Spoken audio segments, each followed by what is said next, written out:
So, central bankers create cycles. How have the central bankers, this is my last slide because my 12 minutes are just up, have reacted to the truth coming out?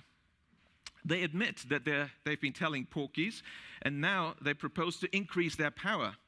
So central bankers belatedly admit, oh, now that you've mentioned it, yes, banks create the money supply. So let's abolish that now. And also, by the way, let's abolish cash.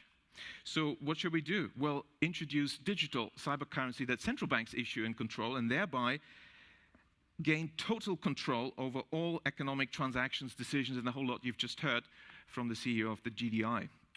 So the greatest concentration of central banking power in history is really the bid they're aiming at. That's the central bank's goal.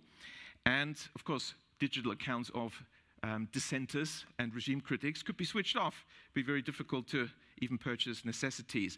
So this is an Orwellian dystopia of total control, the end of any freedoms. That's really what central banks are aiming at. Several central banks have, like the Bank of England, already prepared their microchip implant, RFID chip, to be implanted under your skin.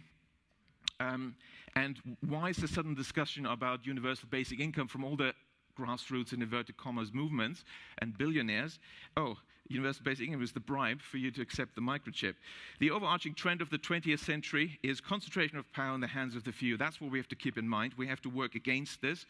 We don't want to have these unaccountable central planners making decisions. We need decentralization, and the solution, therefore, is to maintain public money in the hands of local community banks, decentralize decision-making, give local people the power in the form of local public banks and local not-for-profit community banks. As I walked in, I was delighted to see that the Gottlieb Duttweiler Institute is also about Genossenschaften, cooperatives, and of course, the majority of banks in Germany are cooperative banks, and that's really what we need. So we shouldn't really abolish banks. We just have to get rid of the too big to fail banks, introduce a few rules that you create credit for productive purposes, and then we can solve many of the world's problems. And these are really the promises of economics, that we can solve a lot of mankind's problems. As JFK said, our problems are man-made, therefore they may be solved by man, and man can be as big as he wants. Of course, he was referring to ladies as well, no doubt.